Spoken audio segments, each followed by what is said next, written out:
Well, if you're just joining us, on behalf of the Jewish Historical Society, I wanted to welcome you to our program tonight. And everyone should have been muted on entry, but if you're not, please mute yourself now to avoid any problems with background noise.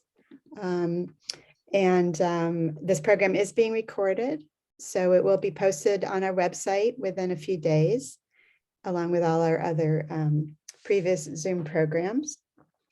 My name is Elizabeth Rose. I'm the Executive Director of the Jewish Historical Society, and very glad to have so many people joining us tonight for this program on the Synagogue Takes Root in the Farmington Valley.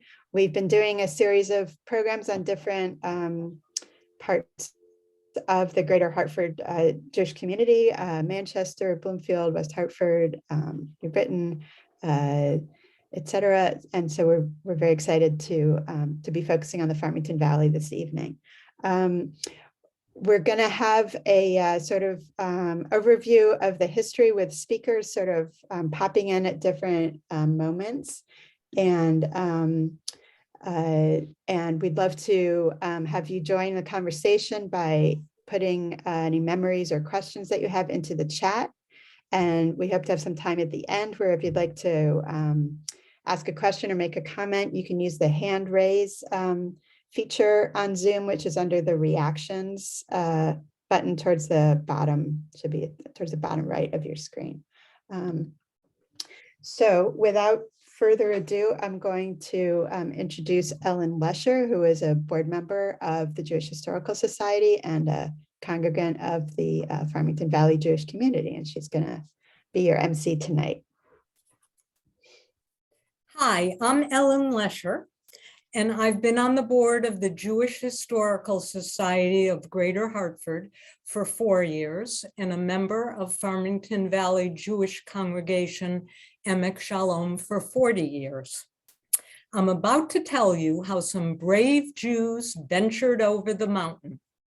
Are you ready for their story? The year was 1961. Friends Doris and Sidney Cohen and Miriam and Joseph Asbell searched through the Simsbury, Avon, Canton, and Granby phone book to find the names of other Jewish families in the area. Did they ever dream at their first social gathering at the Cohen home, attended by 12 couples, that a synagogue would be the ultimate result? At that first meeting, Farmington Valley Jewish Congregation, Emek Shalom, had its beginning. The Asbell's daughter, Hannah Asbell Burnham, will now tell us about what it was like living in Simsbury at that time.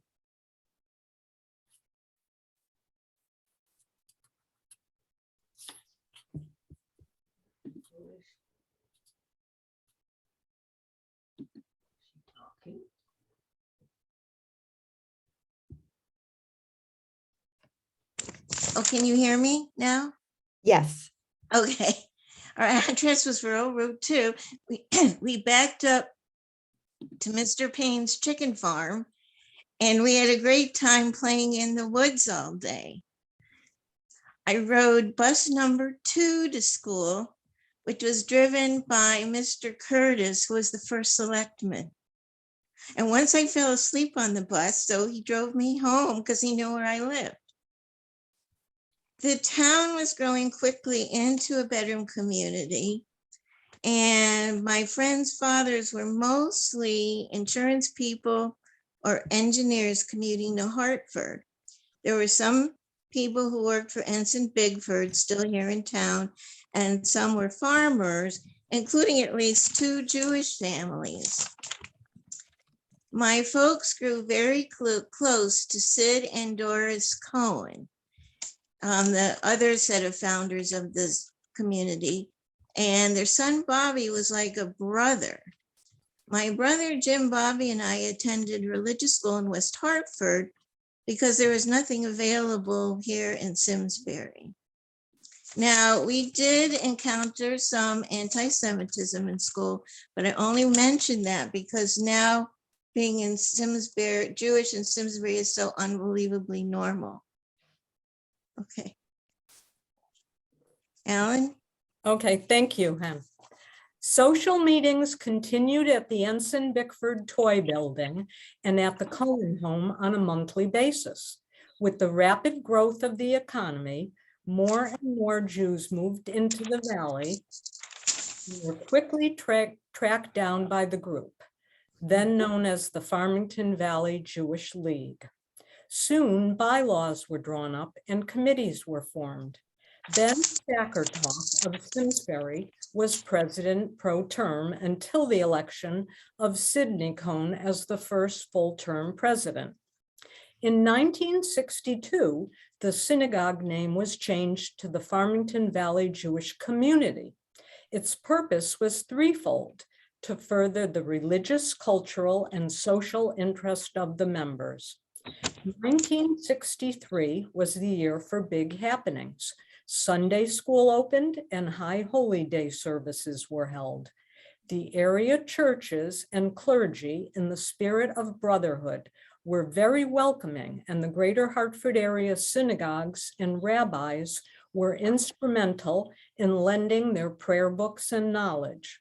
Sunday school was first held in the Boy Scout Hall on Hop Meadow Street in Simsbury, with 12 students ranging from one preschooler to a few third graders.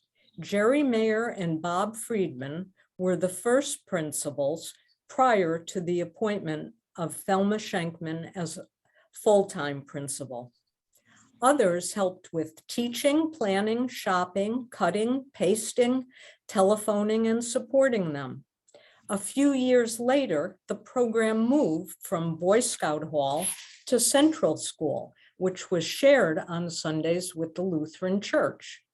Monthly and High Holy Day services were held in various churches in Simsbury. Meetings, events, and social functions took place in both the Simsbury churches and schools. Talk of a building could be heard, but the problem was money, and there were only about 20 family members. Hannah Asbel Burnham will talk further about those early days. Okay, so as Alan says, more Jews became moving into a fast-growing town. My parents and Sid and Doris Cohn saw the need to bring religious community together. And I remember them making those phone calls. They were picking Jewish names out of the phone book and calling people up. And I remember the gathering of young couples in the Cohen's dining room for coffee and cake. Now, I was just a kid, so I need to refer to people the way I knew them, as Mr. and Mrs., so please bear with me. I clearly remember the first high holiday services at the Congregational Church Parish House. Someone built a portable ark and we borrowed a Torah. Mr. Schenkman was a trumpeter, so he played the shofar, and Mr. Shemansky served as cantor. He was untrained, and I do believe he made up most of the melodies. I hope my dad and Mr. Shemansky put that service together because neither knew any Hebrew, and I knew just a smattering from Bethel Temple Hebrew School. Mom was a teacher, and she and Mrs. Schenkman started the first Sunday school. And all the children were in one small class, and I played piano for them. I went away to college and didn't get to experience the growth of the congregation and the building of the synagogue, but it was a thrill the first time I attended services there with a real rabbi. I learned a great deal from my experience with my folks and the Cohens. But most importantly, I learned that if you want something to happen in life, you need to make it happen. Ellen? Thank you, Hannah.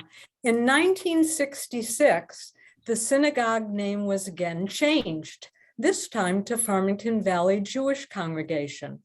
By 1967, the membership had reached 52 families, and the need for a building had become critical.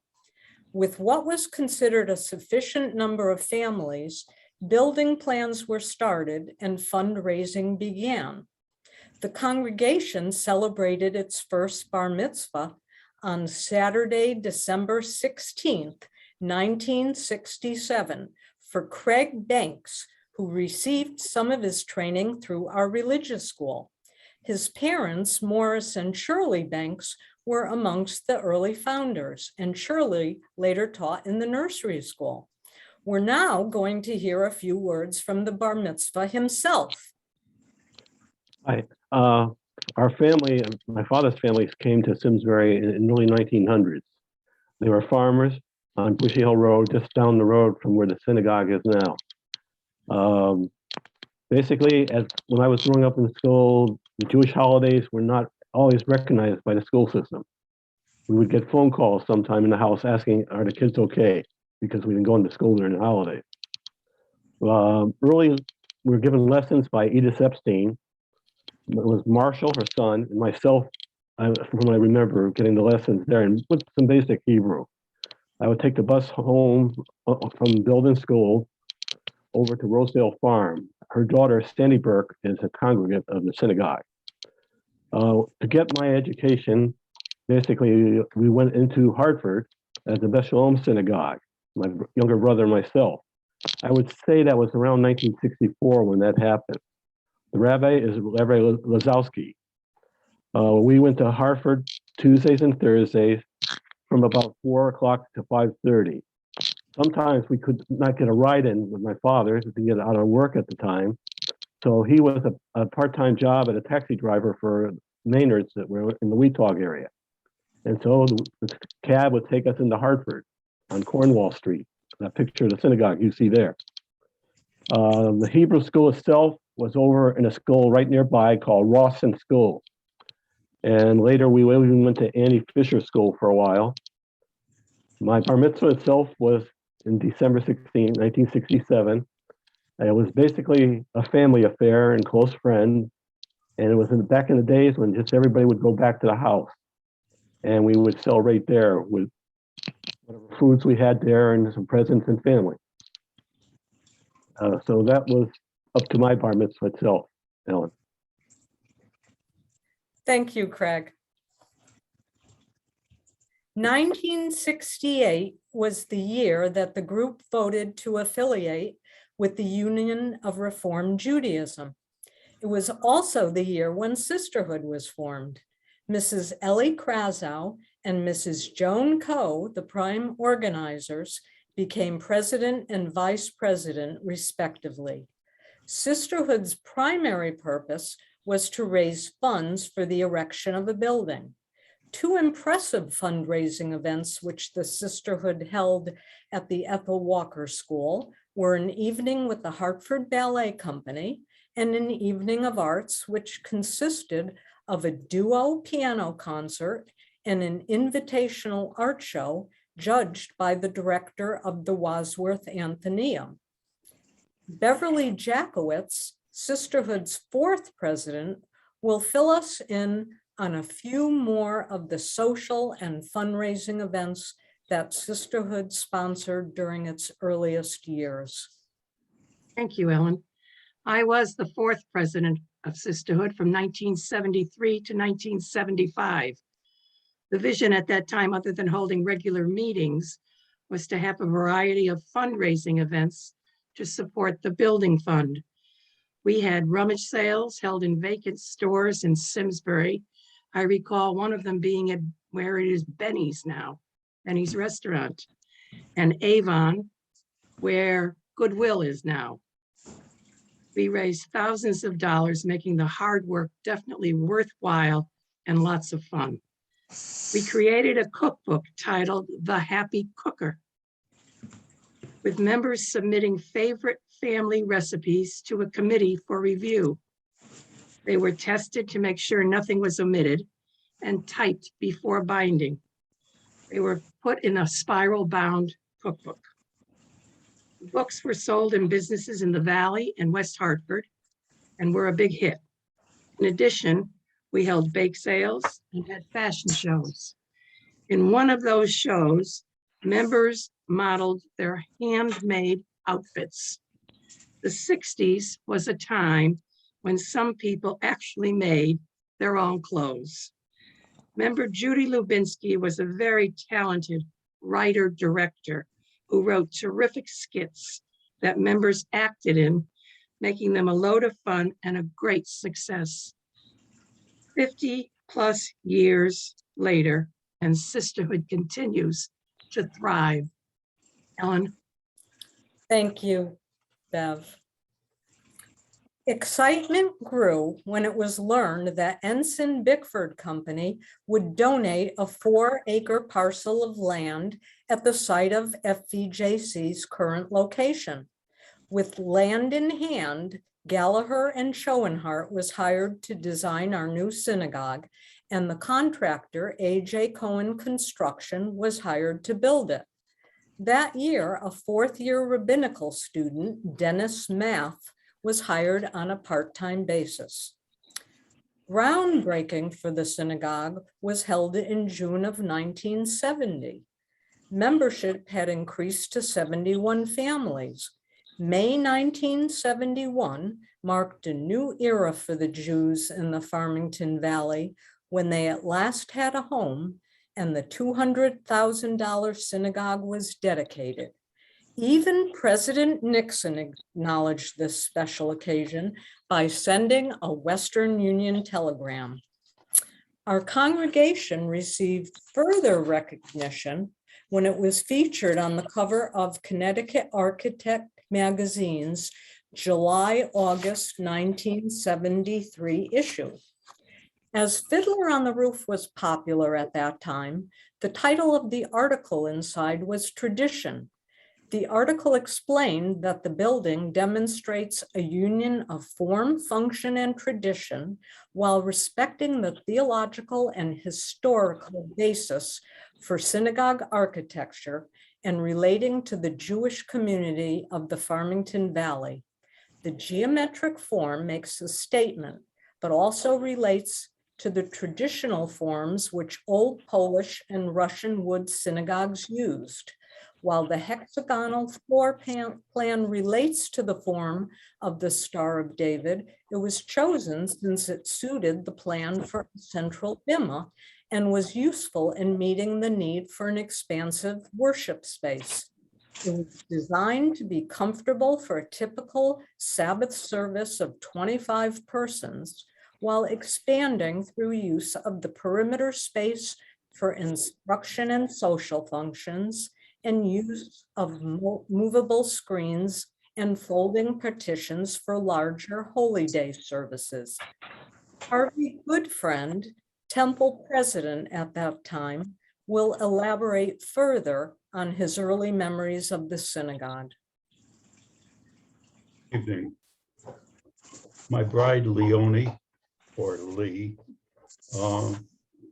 we were one of the original group that met in Sid Cohn's home, where there were about 26 of us sitting on the floor in his living room. And that constituted the original group. From that original group, we grew to about 26 families as a result of Sid's efforts. And as was indicated, Sid had looked through the phone book to find names that sounded Jewish and called them all up. He did pretty well until he reached a man named Feldman, spelled with 2 N's. When he asked him to possibly join the synagogue, he said, I would, but I'd have to give up my pulpit in the Christian church first. He was the only one that failed with Sid. Sid was a very convincing guy. We were welcomed in town by all, starting with Ensign Bickford, who provided us with the land and provided extension of water mains and electric lines in order to get up to our current site.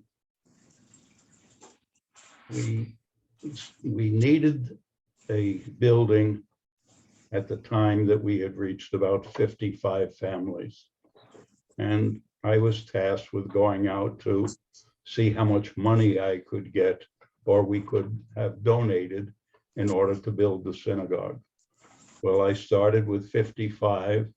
We did very well, but we ended up with 48. The other 7 had other plans, obviously. We received one of our largest cash donations from the South Church in Granby. We were also welcomed by all of the churches in Simsbury, where, as has been indicated, we held services, classes, and what have you. We finally got to the point where we needed a mortgage. So a number of us, Larry Weinbach being one, I was another, I don't remember the others, went to Simsbury Bank to see if we could get a $150,000 mortgage initially. And Larry, who finally became world president of Arthur Anderson, had put together a total financial plan for what we needed, how much money we'd need, and how we would pay it back. And the VP from Simsbury Bank, whose name I don't remember, because we were there to get money, and he laughed. He just sat back and laughed, and he said, "You mean you even expect to pay it back? Churches and synagogues don't pay it back. We consider it donations. However, I'm sure they accepted our money as we successfully paid off the mortgage." After the building was put up, our first rabbi, has indicated, was Dennis Math. Dennis Math was a student in New York at the Reform School for rabbis. And he used to take the bus up to Hartford. I would pick him up in Hartford, take him to our house, and then he would take my car, which was, if I remember right, a 1970 Saab standard shift vehicle. And I said, "Can you drive?" He said, "Sure." And he got in the car, and never having driven a standard shift car, I cringed as he lurched out of the driveway. But he was with us for quite a number of years, and as a part-time rabbi, really quite successfully. Our son, one of the rabbi's first bar mitzvah boys, was scheduled to be bar mitzvahed in January of 1971. The building projected to be finished in October. Well, we didn't quite make it. So our son's bar mitzvah invitations said that the bar mitzvah would be held in the first church, congregational church, and that's where we had our first bar mitzvah of our boys, and it was quite successful. And we had wonderful years. It's easier to remember those years than it is to remember what I did this morning, as my wife will tell you. Thank you very much. Thank you, Harvey. In 1972, the Men's Club began to meet on a regular basis. The function of this auxiliary group, aside from lox and bagels, was to foster brotherhood and provide support to the synagogue whenever needed. During 1972 and 1973, David Sobel, a student at Hebrew Union College in Cincinnati, Ohio, was hired as rabbi. David Sobel secured our first Torah in 1973, one of the few kosher Czech Torahs.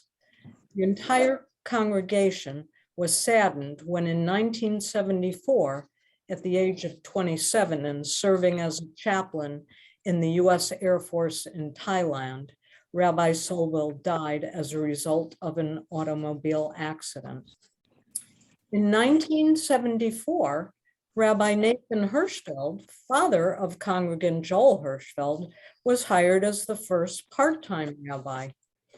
First confirmation of the FEJC was held in June 1974. When the rabbi was killed in Thailand. And to meet the needs of the youngest group of children, the nursery school opened in September 1974. Having a nursery school attracted many new young families to our temple. In 1975, the senior and junior youth groups began in order to service our teens. In 1977, synagogue membership was at 145 families, and the time had come to acquire the services of a full-time rabbi. Rabbi Michael Kramer was hired as spiritual leader. During the early years, Herman Shemansky served as cantorial soloist at holidays. In 1979, Susan Levine began her career at FEJC as a cantorial soloist and teacher, becoming formally vested as a cantor in 1990. Cantor Levine also became the first woman to serve as president of the Simsbury Clergy Association, which is comprised of all the clergy in town. She served the congregation for 32 years. Cantor Levine is now going to talk to us about the resiliency and pioneering spirit demonstrated by congregants over the years.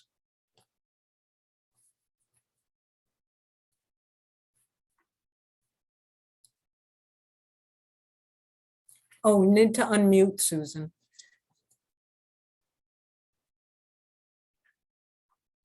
I think I'm unmuted. Yeah. Thank you so much, Ellen. It's so wonderful hearing this early history, so much of which I've the bits and pieces and have experienced myself. And I know that it took a lot of determination and dedication and work for our early pioneers to plant roots in this new place and to build a community in the Farmington Valley.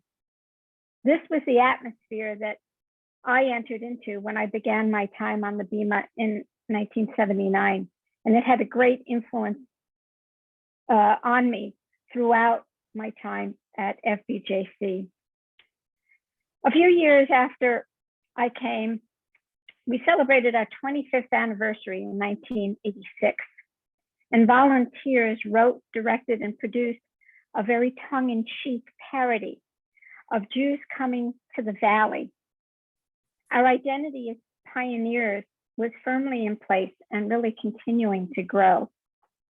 We made do with what we had, and we created and built from there. So I remember one of the stories I remember was how thrilled we were to be able to get new Radio Shack microphones for our lecterns.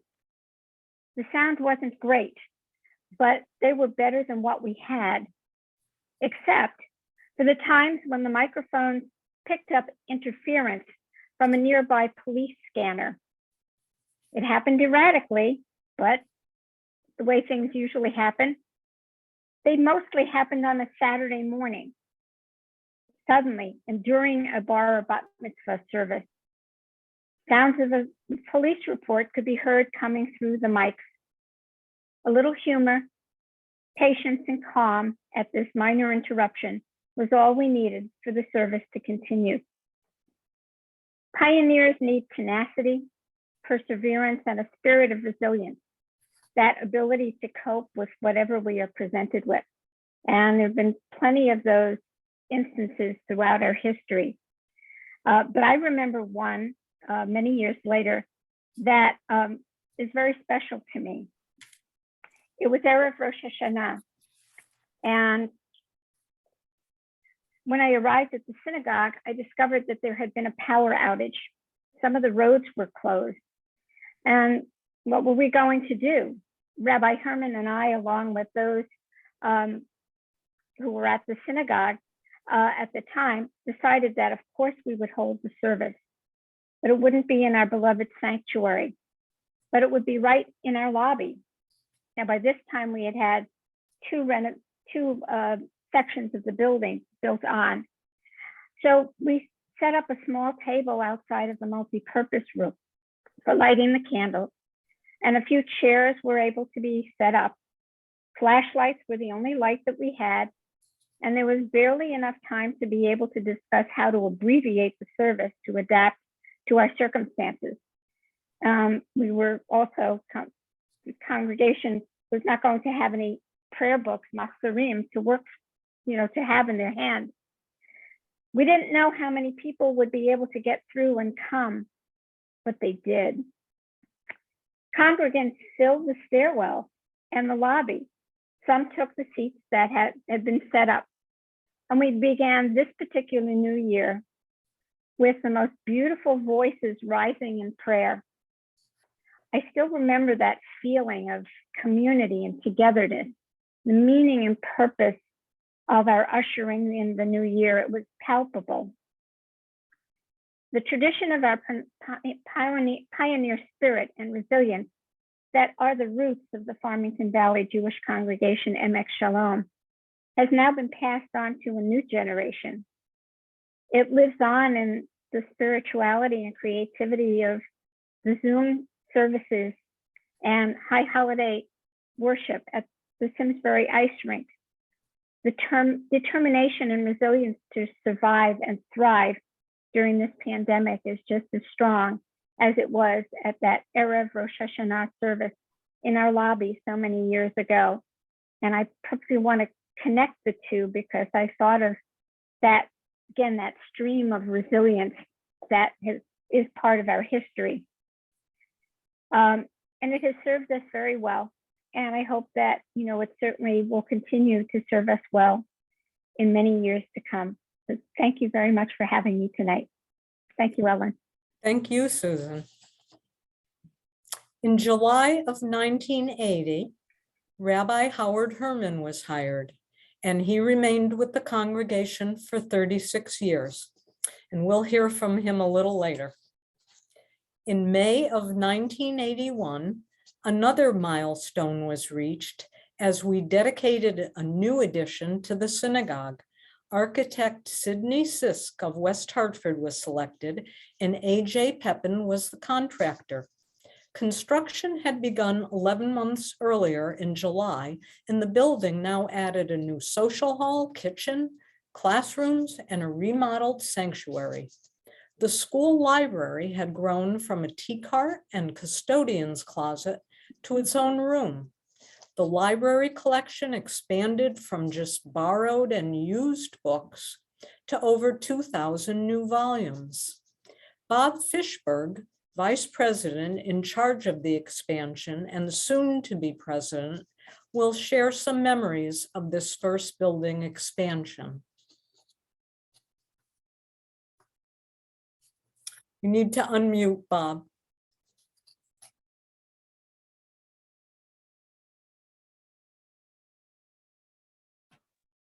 We're good. During my tenure, can you hear me? Yes. Okay. As president of the FEJC, it was my responsibility, with the help of an active building committee, to oversee the temple expansion project from 1980 to 1981. The cost of this expansion was going to be approximately $350,000. Our original building consisted of a sanctuary with the bema on the east wall, and entry to the building was through the double doors in the circle. The new entrance to the building would be on the west side, opposite the parking lot. We were a synagogue with about 170 families and quickly running out of space. Classroom space was used in the sanctuary with fold-out movable partitions, which could easily be attached to the support posts. As classes grew, so did the noise level.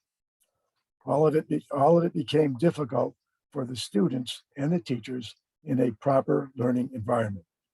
The new addition would include 6 individual enclosed classrooms. The proposed social hall would enable members to increase our options for bar and bat mitzvah celebrations, weddings, and other social activities. This new social hall would also open into the sanctuary making expanded room for use for high holiday services seating. So everyone could attend services at the same time instead of having to offer two different services. The original kitchen, which was really no bigger than 5 feet, a 5 foot closet, and was basically only used for making coffee and boxed pastries. The new kitchen would be relocated to the side of the new social hall and would include a much larger commercial kosher kitchen. Also included in the addition was a library. I want to mention Thelma Schenk was probably the happiest person in the world when we got her a library for her education, being the principal of the school, and a rabbi's office, as well as ladies' and men's bathrooms. Upon the completion, we felt that the addition fulfilled our needs for religious services, celebrations, and education. Due to increasing membership, I wanted to bring this up also. At the end, the increasing membership within 7 years, we found the need to again make plans for a second edition, which of course now we all realize came to fruition. Thank you, Ellen. Thank you, Bob. In 1984, the Farmington Valley Jewish Congregation Memorial Park opened. The cemetery is located in Avon, in a 9.5 acre piece of land donated once again by the Ensign Bickford Company. In 1987, with 365 member families, the building had significant space limitations. FVJC was the fastest growing Jewish community in the Hartford area at that time. Another expansion was proposed and a 1.1 million capital fundraising campaign was initiated. David Cox of Glastonbury was appointed architect, and RK Constructors Incorporated of Canton was selected as contractor. In this expansion, the nursery school was moved to the basement of the new education wing. The library was moved to the new wing, which added 8 new classrooms and a multi-purpose room. This allowed us to educate a much larger religious school population and have space for community events such as Shabbat dinners, guest speakers, and family education space. In February of 1990, FVJC was the first synagogue in Connecticut to sponsor a family in the Soviet resettlement program. Directed by the Social Action Committee and the Men's Club, religious school children in the Social Action Committee collected and provided household items and non-perishable food items to stock the apartments of the new American Jews. In a quest for a Hebrew identity, Emek Shalom was added to the name Farmington Valley Jewish Congregation in June of 1993. The name means Valley of Peace, which epitomized what we stood for and had never before been used by any congregation in the United States. In 2001, the Temple Social Hall was renovated. The air conditioning and heating system was updated. A new ceiling, lights, doors, and windows were installed, and the walls were repainted. Cantor Susan Levine retired in June 2011, and a series of cantors and cantorial soloists have served through June of 2020, including Cantor Mark Perman, Marion Kleiman, Cantor Dorothy Goldberg, Lisa Lipkin, and several guest cantors. Adrian Durlester, musical director and bar bat mitzvah tutor, was hired in fall of 2014. Rabbi Howard Herman retired in June of 2016, and we will hear him talk to us about his time with us now.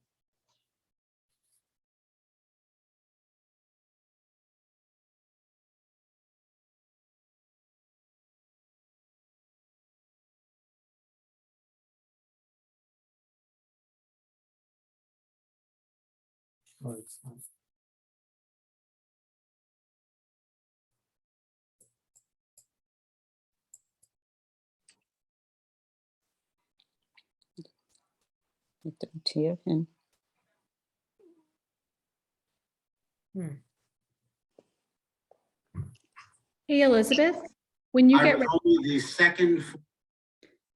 Sorry, I think I would, I'm Rabbi Howard Herman, Rabbi Emeritus of Emek Shalom in Simsbury. I came to the congregation in 1980 when the name of the temple at that time was the Farmington Valley Jewish Congregation, period. And there were 72 family members of the temple. I was only the second full-time rabbi that they had ever had. The building was an octagon. The school classrooms were around the sanctuary, partitioned off by louver screens. At that time, there were 53 students in the school. Thelma Schenkman was the librarian and the nursery school teacher. Peter Lebetkin was a teacher and the bar and bat mitzvah tutor. Barbara Nelson was the temple secretary. Susan Levine was the cantorial soloist, as she was not yet a cantor. And then there was me. The Jewish community was growing in the greater Hartford area. And Jews were beginning to move west out of Hartford and West Hartford into the 5 towns of the Farmington Valley. The congregation began to grow pretty rapidly. We were the only Jewish presence in the Farmington Valley. So we had to try to meet the needs of all Jews who were coming our way. As the congregation grew, we needed more space, so we expanded the building, adding a school wing, a full library, a social hall, more office space. We also built a Jewish cemetery in Avon in 1984, the Farmington Valley Jewish Congregation Memorial Park. It was built on land donated to us by the Ensign Bickford Company, the same company who donated the original plot of land for the building where it sits today. Sid and Doris Cohn, the founders of the temple in Simsbury, were concerned that they would need a burial place for themselves, so they pushed to have one built. Unfortunately, just as the cemetery was completed, Sid and Doris's son was killed in an automobile accident, and he actually was the first burial there. We were called the Temple in the Woods, as the condominium complex that surrounds the temple today did not come into existence until late in the 1980s. At our peak, we had 425 families and a school of around 200 students. We were always a big part of the Simsbury and the Farmington Valley communities. There was always a fairly active clergy association where we participated fully in all community endeavors and projects.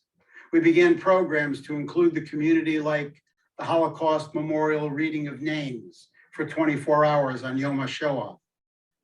We had a yearly teacher appreciation Shabbat, where we invited not just the teachers of our school, but we invited all teachers and administrators from all the public, private, and religious schools in the Farmington Valley area. We partnered with a Black church in Bloomfield to hold many interfaith, interracial, holiday, and social action endeavors together. We included the community in as many projects as we could, so we were a driving force in the Hartford community. Actually, early on, the Farmington Valley was restricted, where Jews were not permitted to purchase property. One Jewish man purchased property through a Methodist land agent, and he developed a farm in the valley, and that was actually the first land owned by a Jew out there.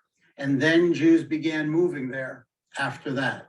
Actually, it might interest you to know that synagogues were not permitted in Connecticut until 1843 by law.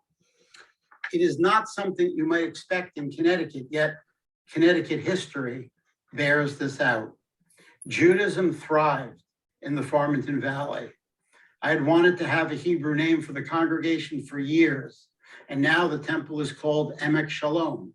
But for years, it was known as the Farmington Valley Jewish Congregation, Emek Shalom, as many of the original members of the temple were quite disturbed about changing the name and were not ready to let the original name disappear. Change comes very slowly in the Farmington Valley. As I passed the baton to Rabbi Becca in 2016, I am proud that now there's very much a Jewish presence in the Farmington Valley. And I'm equally as proud of what I was able to accomplish in my 36 years there as rabbi of Emek Shalom. Have a great evening.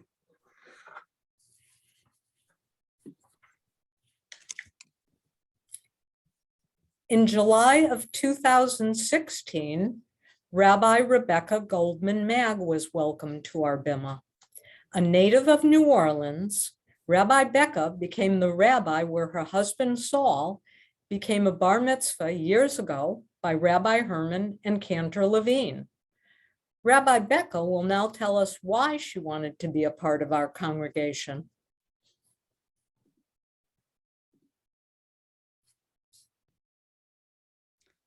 So just a point of clarity, I'm actually not from New Orleans. I'm really from the backwoods of the middle of nowhere, Louisiana, but New Orleans is close enough.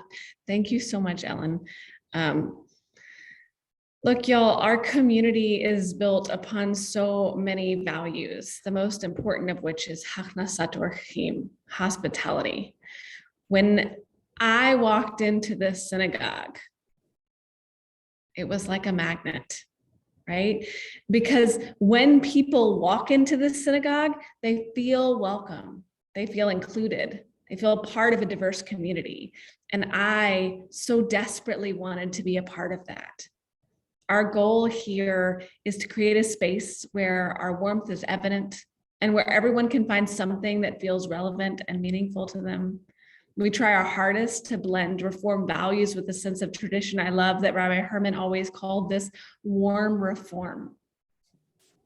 We know that everyone's not going to connect with everything, which is why we strive to offer a variety of learning opportunities and social justice work and community building projects and worship experiences, something that everyone can find a little bit of themselves in. The hope is that we can meet everyone wherever they happen to be along their Jewish journey. None of us is ever in the same spot as someone else. So we need a safe space where we can explore ourselves and grow in the midst of a community family that will accept us for exactly who we are in that moment.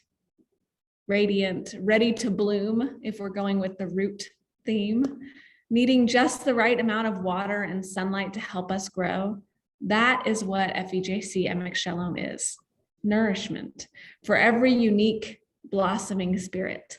And when I arrived here, I felt that this would be the perfect place for me to grow as a human being, as a rabbi, as a Jew.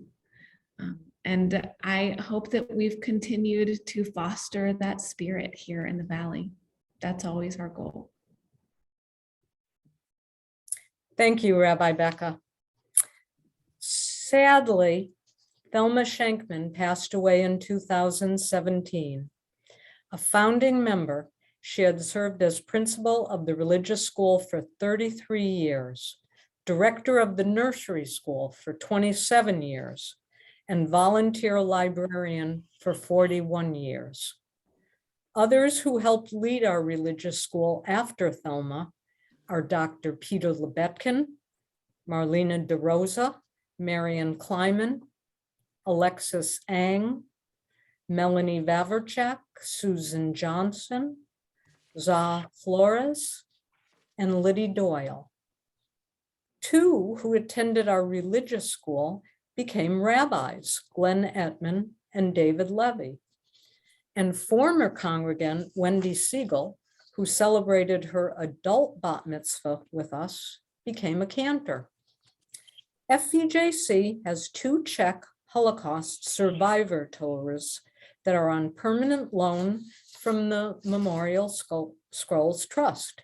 In 1973, we received Torah number 752, scripted 1750 to 1775, and one of only a few kosher Torahs from the Memorial Scrolls Trust, because we were a young congregation in need of a Torah.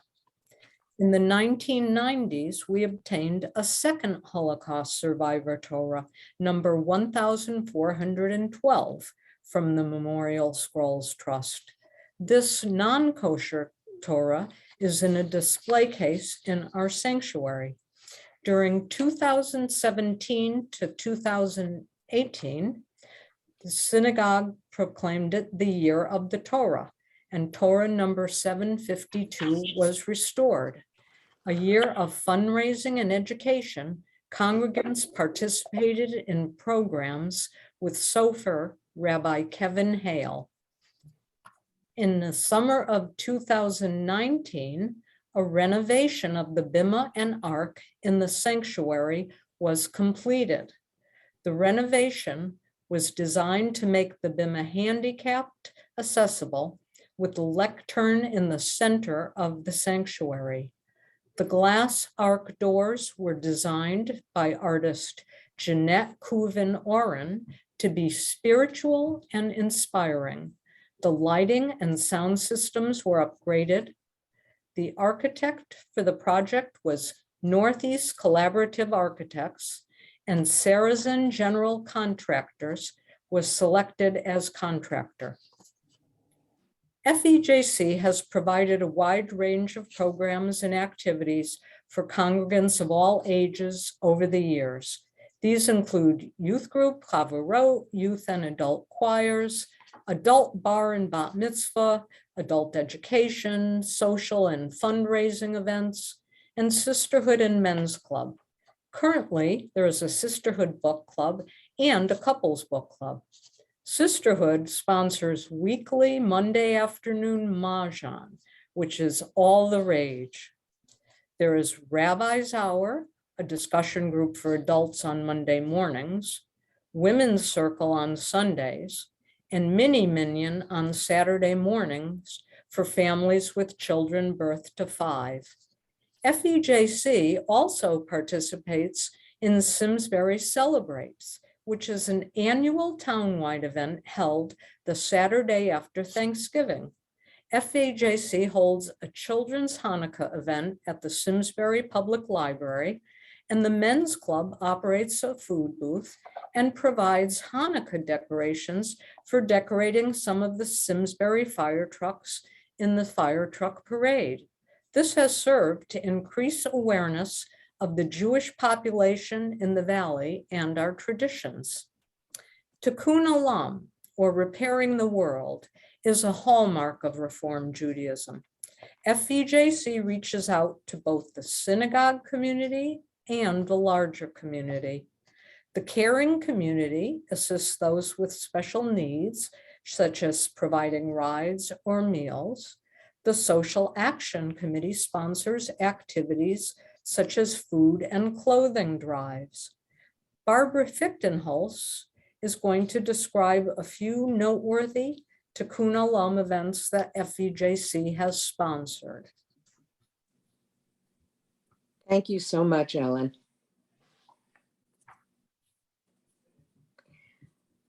My husband Ted and I have been members of FEJC for 36 plus years. And during this time, he has been on the board and president of the temple. I have been president of Sisterhood and served and chaired many committees.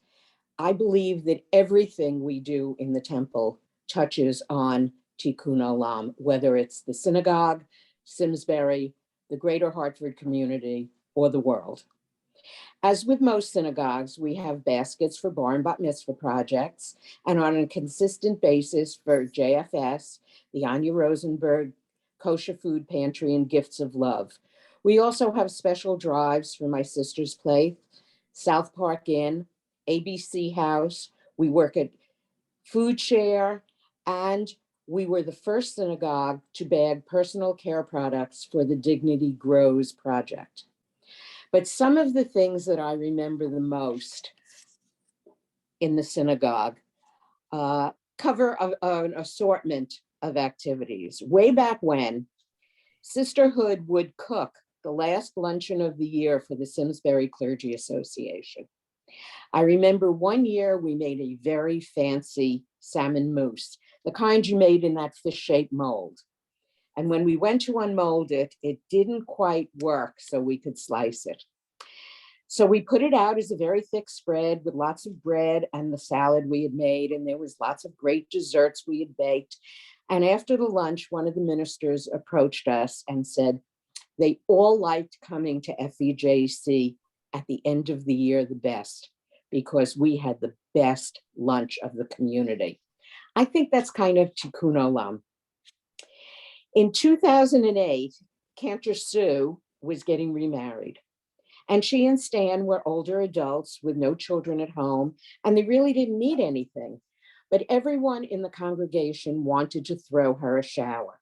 So we went to JFS and asked them for a wish list. We went over to Bed Bath & Beyond, and we actually registered everything in Cantor Sue's name. It was bought twice over. Everybody, all the women of the congregation showed up for this fabulous shower. We had coffee and cake and toasted Cantor Levine, and then tried to get everything in the SUVs that had been brought by the people from JFS who were attending. Before COVID, we also had a wonderful time making Hummentaschen with the children of the religious school. They rolled and cut and filled them with jam or their favorite chocolate chips. And then they were bagged and given out to the residents of the Hebrew home in Summerwood. They also got to take them home. Well, some were in triangles and some were filled too much and some not enough, but they were all delicious. And this year we got to bake in person for the first time in 2 years. The last and most touching tikkun olam memory I have is before COVID, when we were making sandwiches with all of our religious school students for one of the homeless shelters. The older students made the sandwiches and the little ones put the oranges, snack, and napkins in a bag one at a time. They all discussed beforehand what they were doing and why, and they were extremely proud of helping. To see them put on gloves that were way too big for them so they could handle the food really gave us all a chuckle. And we really wanted to give them all a big hug. Tikkun olam is part of everything we do at Emek Shalom. Thank you, Barbara. Our current FEJC president, Lowell Goldblatt, will talk to us about FEJC as it exists today and his vision for the future. Thank you, Evan. Thank you, Ellen. Good evening, everyone. I'm Lowell Goldblatt. I'm the 35th president of the Farmington Valley Jewish Congregation, Emek Shalom. You'll be happy to hear that our synagogue is currently thriving. We've had significant growth over the past year, up 10% with 235 memberships. And with a diverse demographic, we've also had an unprecedented 20% increase in our religious school enrollment, which currently has about 65 students from pre-K through 7th grade. So we consider ourselves a full-service synagogue, providing education, life cycle events, and programming for all of our members. Despite the devastation that the COVID-19 pandemic brought upon the world, our synagogue actually did very well. For years, we had been discussing ways to make our religious services more accessible to all. And now we are able to stream from multiple venues, including our newly renovated Bima, which had just been wired for streaming a few months prior to the start of COVID. So now, in addition to in-person services, we're able to bring our religious services directly to our members' homes, wherever they may be. And we've also adapted and did the same with our religious school, where we now offer a virtual component along with adult education programs, committee meetings, and other events. And with all this streaming, we decided to expand our presence beyond the Farmington Valley and beyond Connecticut. We now offer a virtual membership to anyone who'd like to be part of our warm, friendly, and inclusive community. Besides Connecticut, we now have members from 7 states, including Illinois, Louisiana, Maryland, Massachusetts, New Jersey, North Carolina, and Florida. Looking to the future, our vision is to continue to grow our virtual components for both streaming and long-distance memberships. We're a very progressive congregation. We have a rainbow sign out in front of our building that says, "All are welcome here," and we mean it. Not only do we have a diverse congregation, but I'm proud to say we now have a fast-growing diversity committee called IDEA for Inclusion, Diversity, Equity, and Access. And with our growth in membership, we're now looking forward to bringing in additional lifelong learning support for Rabbi Becca. So I'm excited to say we've been here for over 60 years, and our strategic planning team is rolling out plans to make sure we're here to stay. Thank you. Thank you, Lowell. Our community has experienced 61 years of growth, expansion, and change. FEJC has established a Jewish presence in the Farmington Valley that we can all be proud of. Farmington Valley Jewish Congregation, Emek Shalom, is the center of Jewish life in the Farmington Valley and beyond, offering a warm, inclusive, intergenerational community for all who seek it. And at this point, we'll be open for questions. You could ask any of the speakers questions, and I hope you will have memories of your own that you might share and stories for us. Thank you so much. So the chat is open for anyone who would like to pose a question or comment that way, or you can also go to the reactions button and use the hand raise function, and I will look to call upon you.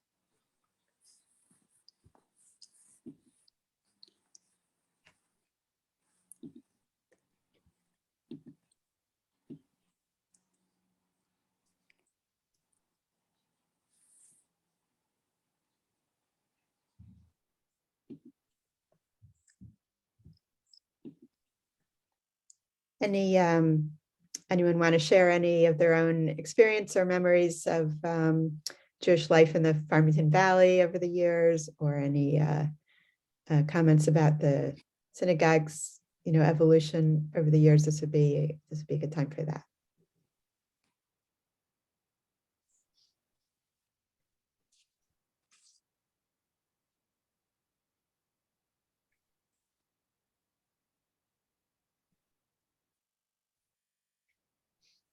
Yeah, but Beverly, do you want to unmute? Hi, I'm Sandra Burke, and I'm a longtime member of the temple. And I just wanted to share one of my first experiences with the temple. My son is now 47 years old. When he was about 3 years old, he went to the nursery school with Thelma Shankman. And that was our first big experience with the temple. And Thelma was wonderful. He and Mitchell Katz were very active little boys. And so they didn't have enough equipment to keep them happy. So she went out and bought new equipment so the two boys could play and be happy there. And then my daughter came along, and then she went to the nursery school. So that was such a wonderful experience. And I know we had a nursery school for many, many years, and we do not now, but it was a wonderful way to get involved with the temple and meet a lot of Jewish families in the neighborhood. Okay, thank you. Thank you so much for sharing that. Looks like Chuck Wolf has a hand up. Yeah, go ahead, just unmute.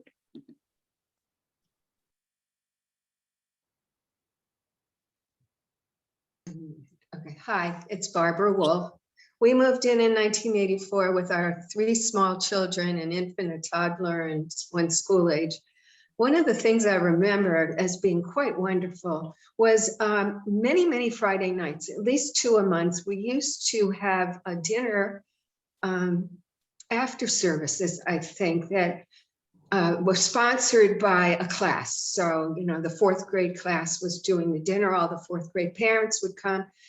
Thelma had a set menu. We would go to the Crown and pick up the chicken, the rice, and make a salad. And it was fun because there were, you know, 5 or 6 of us who would get together and put out this dinner. And it was always a large group, all the parents and all their children and grandparents. I know my parents would show up for it.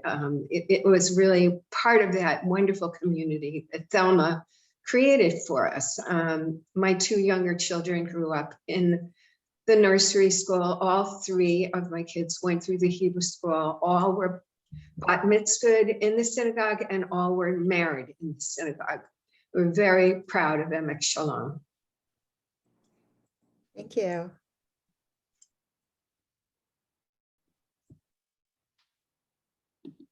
Yeah, Mr. Norton.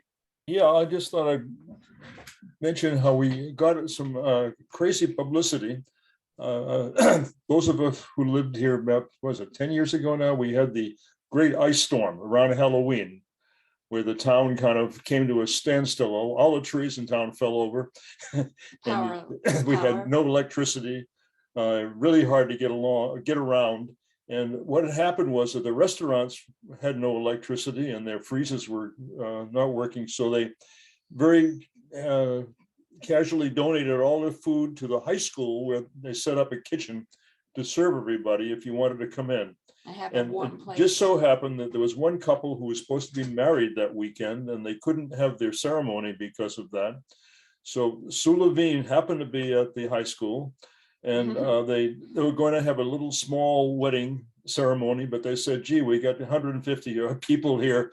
Let's have it in the high school auditorium. And Sue, I believe, presided over this. So we got some very nice publicity out of it. And we're also very thankful for Sue chipping in the fellowship, which was kind of a neat thing. Wonderful. That must have been quite a memory. Hannah Burnham, looks like you have your hand up. Just unmute.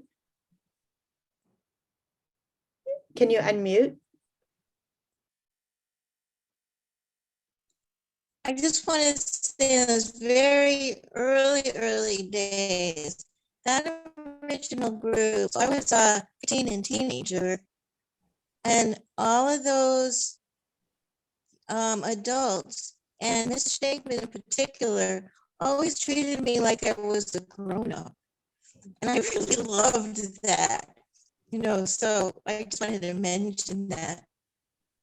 Thank you very much. We did have a question from Lance Goldberg, who's our Jewish Historical Society president. There's a brief mention of anti-Semitism in the early days, and he wondered what has been the prevalence of anti-Semitism, if any, and how did the community come together to respond? Would any of the speakers or anyone else like to try to address that? Yes. May I? Go ahead. Okay, when we first started the synagogue, there were some people who didn't understand what a Jew was. But in our early days, we relied upon donations from the rest of the valley. And of course, that included not only this site and the site of the cemetery, and funds from some of the other churches, if you will, in the valley. And we were very, very well received in the years that I was involved, which was, well, 50 years ago or more. That's when anti-Semitism was supposedly prevalent, and we saw virtually none. We were well received by all. Great, thank you. you very much. Did anyone else want to speak to that? Did you have your hand up for that, Hannah? Or did you have your hand up from before? Yes, yes. As a kid in schools, it actually got me bad. I think my parents actually had a hand in dealing with that. In ninth grade, I remember we studied the Merchant of Venice. My mother went down and complained, and the board said, "Oh, we can't afford to buy new books." So my mom made a big deal about that, and they didn't teach it anymore. I had a fourth grade teacher who hated me because I was Jewish. And my mother made a big deal about that. And the Board of Education dealt with it. So I think that was part of, you don't have to, like, folks taught me to be proud of who I was. And they also told me not to be afraid to deal with things. I think that's part of where I was getting at before. Yeah. And now I think the first selectman who was Jewish, I mean, this is totally amazing to me. I know that the school gets out for Jewish holidays now. That actually had to do with my mom. As more and more Jewish teachers came in, she convinced the schools that it would be easier for them just to not have school and Jewish holidays. So I'm just thrilled with the whole thing. Like I said, being Jewish in Simsbury now is just normal. Great, thank you for sharing that. Was it Barbara Fichtenholz, you had your hand up also? Yeah, I have one story that relates to the Russian family that we adopted.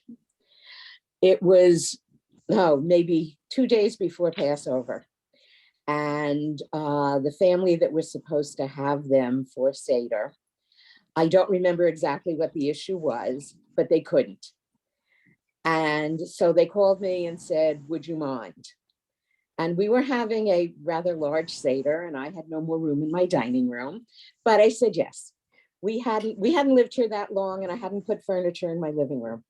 So we kind of moved everything. We set up tables, and we had all kinds of people for Seder, including the family, which was a mother, father, teenage daughter, and the grandma. And the best thing was that I had made stuffed cabbage, and that I learned from my Russian grandmother. And she said, oh, it was just like being at home. And that truly was something that has stuck with me the whole time, particularly now. Wonderful, thank you. So I'll make this a last call for any comments or questions, or anyone else that wanted to share any recollections. Any hands up or any chats? Hey, am I unmuted? You're good. Unmute. Can you hear me? Yes.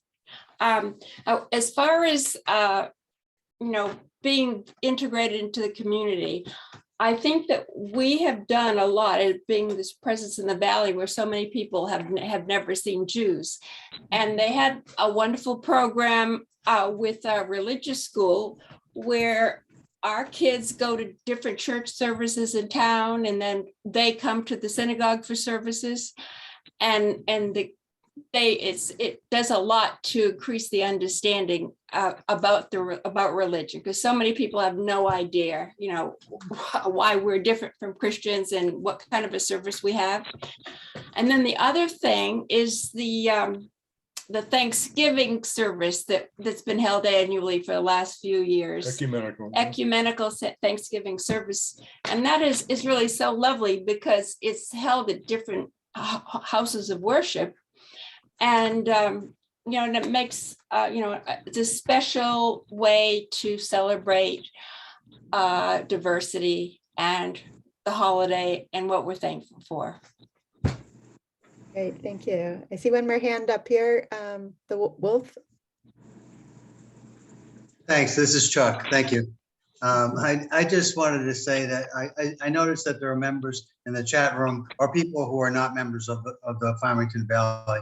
Jewish congregation. And so I just want to share that we've been members since the 1980s, early 1980s. And one of the things that I'd say is, having been around a long time now and been to a lot of different synagogues, if you've never been to a service with us, I just want to say that one of the things that I really value about the Farmington Valley is, especially in the last several years with Rabbi Becker, the spirituality, not just the religious presence, but the spirituality, at least that I experienced. And it seems other people I talk to feel that way about it too. So it's been very special, and it continues to be a very special place. Thank you. Thank you so much. Well, I just like to close. I'm sorry. Yes, go ahead. Ed Silverstein. We came out to Simsbury in '69, joined Temple in '70. And although we were out for a few years in the middle, we've got a lot of time. And I do remember one event we did, and I'd probably ask Bob Fishberg if he's still on, or Bev Jackowitz if they can remember the years involved. But we used to have a craft show at Retard Park, and we did it for 2, 3, 4 years. I don't remember. I'm not even going to try and guess the time, but we used to have such a wonderful time. We had booths of our own. We got craftspeople to come in and rent booths from us. I think we had some of our own food concessions. We brought it, and it was just such a wonderful event. It was so received so well by the community. We made a nice dollar on it too. And literally the entire temple was there working. From young people with no children to people our age who had post bar mitzvah kids, I think at that point, but still very active in the temple, to people who were the age we are today. And it was just, everybody came and helped that day. And it was just so much fun and so well received by the community. And I think that's maybe one of the reasons, not that, but all the things that this congregation has done in the years, is maybe why there is so little anti-Semitism in the Farmington Valley. We didn't come out here and hide from people. We came out here and became a part of the community, and it just has been wonderful. Thank you.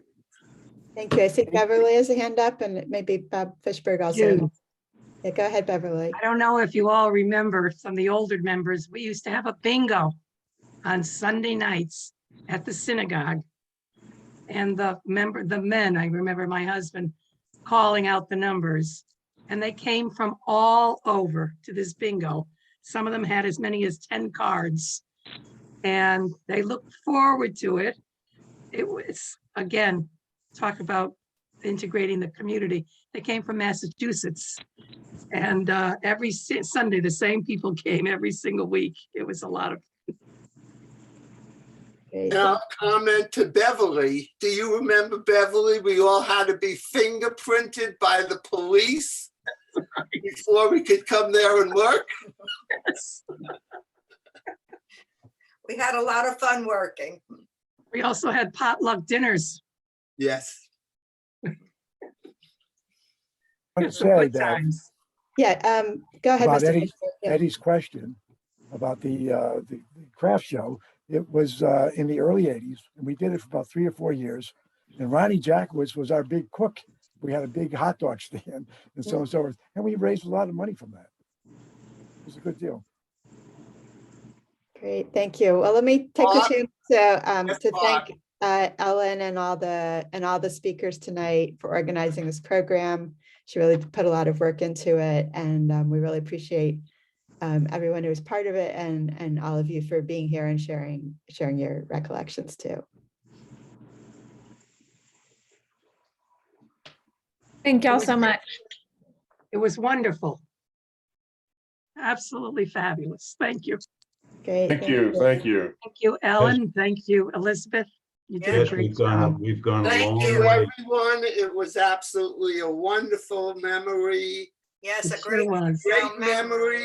thank you for doing this. It was a pleasure to listen. Thanks so much. Thank you. Excellent, thank you.